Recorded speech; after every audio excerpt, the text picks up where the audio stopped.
Hello friends, आज के video में हम लोग जानने वाले हैं लक्स लेवल कैलकुलेशन के बारे में कि किसी स्पेसिफिक एरिया में नंबर ऑफ़ लाइटिंग फिक्सचर कितना आएगा अगर जो हमको लक्स लेवल के हिसाब से लगाने होंगे। जैसे कि हम बोल दें आपको कि 200 लक्स लेवल मेंटेन करना है, 300 लक्स लेवल मेंटेन करना है, 500 लक्स लेवल मेंटेन करना है एरिया के हिसाब से, तो उसमें नंबर ऑफ़ लाइटिंग फिक्सचर कितने आएंगे और दो लाइटिंग फिक्सचर के बीच में डिस्टेंस कितना रहेगा, ये सारा चीज़ मैं आज के वीडियो में आपको एक्सप्लेन करने वाला हूँ। एग्जांपल के लिए मैं अपना एक प्लांट बिल्डिंग लिया हूँ जिसमें कि हमारा जो प्लांट का लेंथ है वो 300 मीटर है और उसका विड्थ जो है 40 मीटर है और उसका जो हमारा लाइटिंग फिक्सचर लगने वाला है वो 9.5 मीटर हाइट पे लगने वाला है। ठीक है, तो हम लोग अगर और उस एरिया में हमको 200 लक्स लेवल लाइट का मेंटेन करना है तो हम लोगों को कितने लाइटिंग फिक्सचर लगेंगे और दो लाइट फिक्सचर के बीच में डिस्टेंस कितना रहेगा, ये सारा मैं इसमें एक्सप्लेन करूँगा। तो ठीक है, अब हम लोग सबसे पहले कैलकुलेट कर लेते हैं एरिया। तो एरिया इक्वल टू होता है लेंथ इंटू विड्थ। तो हमको लेंथ पता है 300 मीटर है और विड्थ हमारा 40 मीटर है। जब एरिया कैलकुलेट किए तो ये हमारा 12,000 मीटर स्क्वायर आ गया। ठीक है, अब टोटल ल्यूमेंस रिक्वायर्ड कितना रहेगा वो हम लोग कैलकुलेट करते हैं। Total lumen equal to lux into area. तो लक्स हमको कितना मेंटेन करना है 200, जो भी आपको मेंटेन करना है। जैसे कि आपको अगर 300 मेंटेन करना है तो 300 हो जाएगा, 500 मेंटेन करना है तो यहाँ पे 500 हो जाएगा। ठीक है, तो यहाँ पे हमको 200 मेंटेन करना है तो 200 इंटू एरिया जो है हमारा 12,000 मीटर स्क्वायर, उससे मल्टीप्लाई कर दिया, हमारा कितना आ गया 24 लाख ल्यूमेंस। ओके, अब उसके बाद से हम लोग देखते हैं इसमें हम लोग और भी पैरामीटर्स कंसीडर करते हैं, जैसे कि मेंटेनेंस फैक्टर हो गया, यूटिलाइजेशन फैक्टर हो गया, डर्ट एक्यूमुलेशन हो गया, फिक्सचर लॉसेस हो गए। हमारा नॉर्मली यूटिलाइजेशन फैक्टर जो रहता है 0.7 रहता है, कंसीडर करते हैं, और मेंटेनेंस फैक्टर 0.8 कंसीडर करते हैं। ठीक है, अब एक्चुअल ल्यूमेंस रिक्वायर्ड जो रहेगा उसका फॉर्मूला होता है required lumens equal to lux into area upon utilization factor into maintenance factor. तो लक्स हमको 200 मेंटेन करना है तो 200 इंटू एरिया हमारा 12,000 मीटर स्क्वायर है अपॉन यूटिलाइजेशन फैक्टर 0.7 इंटू 0.8। जब इसको कैलकुलेट किए तो हमारा आ गया 42,85,714। ठीक है, ये हमारा ल्यूमेंस हमको मेंटेन करना पड़ेगा उस एरिया में, तब जा कर के हमारा 200 लक्स लेवल मेंटेन होगा उस एरिया में। ठीक है, अब इसके बाद से हम लोग लाइटिंग का जो फिक्सचर है कितने वाट का लाइट यूज़ करना है वो देख लेते हैं। हम लोग अगर जो यहाँ पे 150 वाट का लाइट एलईडी लाइट यूज़ कर रहे हैं तो 150 वाट के एलईडी लाइट का एक लाइट का जो ल्यूमेंस होता है वो 22,000 ल्यूमेंस होता है। ठीक है, यहाँ पे अगर जो हम लोग 150 की जगह पे 70 वाट का एलईडी लाइट यूज़ करेंगे तो उसका 11,000 के आसपास में ल्यूमेंस होता है। 90 वाट का लाइट एलईडी लाइट यूज़ करेंगे तो उसका जो आउटपुट ल्यूमेंस होगा एक स्पेसिफिक लाइट का वो अलग रहेगा। ठीक है, तो अब हम लोग देखते हैं कि नंबर ऑफ़ लाइटिंग फिक्सचर कितने रिक्वायर्ड होंगे। तो नंबर ऑफ़ लाइटिंग फिक्सचर निकालने के लिए हम लोग total required lumens upon lumens पर फिक्सचर। तो टोटल रिक्वायर्ड ल्यूमेंस हम लोग यहाँ पे कैलकुलेट किए हैं, ये आया है 82,85,714। अब उसमें ल्यूमेंस पर फिक्सचर ये जो है एक लाइट का जो फिक्सचर है उसका ल्यूमेंस आउटपुट जो रहेगा उससे डिवाइड कर देंगे। ये जब डिवाइड किए तो हम लोग का आया 195 लाइट्स की रिक्वायरमेंट लगेगी अपने को 200 लक्स लेवल मेंटेन करने के लिए उस स्पेसिफिक एरिया में। अब इसमें हम लोग कंसिडर कर लेते हैं 200 के आसपास हमारी लाइट लगेंगी उस एरिया में। ठीक है, तो अब इन लाइटों को हम लोग कैसे अरेंज करेंगे ताकि हमारा सारी एरिया में 200 लक्स लेवल मेंटेन होता रहे। ये ना कि हमारा एक स्पेसिफिक एरिया इधर, सपोज जैसे कि इसको मैंने दिखाया है आपको, ये हमारा 300 मीटर का लेंथ हो गया और 40 मीटर का विड्थ हो गया। अब हम लोग इसको अगर जो यूनिफॉर्मली डिस्ट्रीब्यूट नहीं करेंगे तो हमारा इधर 200 लक्स लेवल मेंटेन हो गया, लेकिन इधर हम लोग अगर जो लाइटिंग फिक्सचर अच्छे से यूनिफॉर्मली नहीं लगाएं तो इधर नहीं मेंटेन होगा।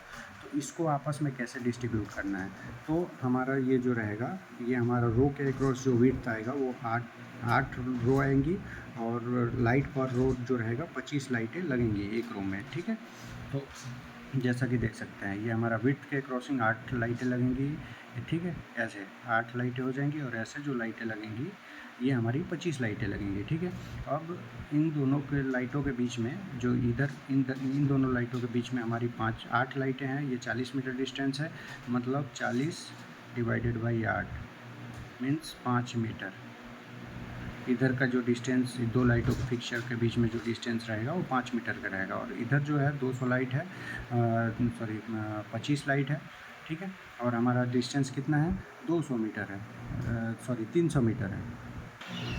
ये जो लेंथ है ये अपना 300 मीटर है, तो 300 और हम लोग टोटल कितना लाइट फिक्सचर लगा रहे हैं 25 डिवाइडेड बाई 25 मीन्स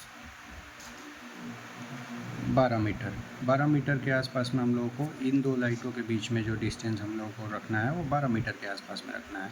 ऐसे ही यूनिफॉर्मली हम लोग यहाँ पे 12 मीटर करके डिस्टेंस रखेंगे और इधर जो डिस्टेंस रखेंगे वो 5 मीटर का रखेंगे, ठीक है।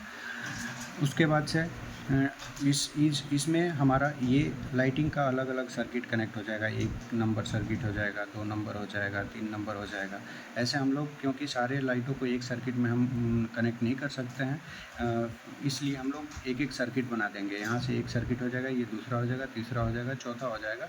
ऐसे टोटल 8 सर्किट अगर जो हम लोग बना देंगे तो उसके लिए लोड ईजी हमारा डिस्ट्रीब्यूट हो जाएगा। जैसे अभी इसमें हम लोग 200 लाइटें लगा रहे हैं 150 वाट की, तो हमारा टोटल लोड कितना हो जाएगा 200 इंटू 150, ये हमारा 30,000 वाट हो गया, मतलब 30 किलो वाट हो गया, ठीक है। अब 30 किलो वाट हम लोगों का टोटल लोड हो गया इस पैनल का। ये जो 200 लक्स लेवल है ये हम लोग बेसिकली वेयर हाउस में मेंटेन करते हैं, जनरल मैन्युफैक्चरिंग यूनिट में हम लोग को मेंटेन कर सकते हैं, स्टोरेज एरिया में हम लोग मेंटेन करते हैं, प्लांट मूवमेंट एरिया में मेंटेन करते हैं, यूटिलिटी एरिया है वहाँ पे भी हम लोग 200 लक्स लेवल ये कंफर्टेबल रहता है, इतना हम लोग मेंटेन कर सकते हैं। उसके बाद हम लोग इसमें जैसा कि मैंने बताया इंडिविजुअल सर्किट हम लोग बना देंगे, ठीक है। एक रो में टोटल 25 लाइटें हैं, ठीक है। तो 25 इंटू 150, एक लाइट का जो वाट है 150 वाट का है, तो इसको जब मल्टीप्लाई किए तो हमारा 3750 वाट आया, मतलब 3.7 किलो वाट एक लाइट का। एक लाइट जो एक रो में पूरा लाइटें हैं उसका ये लोड आ गया, पावर आ गया, ठीक है। अब इसमें हम लोग करंट कैलकुलेट करते हैं, तो करंट आई इक्वल टू हमारा हो जाता है P/V सिंगल फेज के लिए इंटू पावर फैक्टर।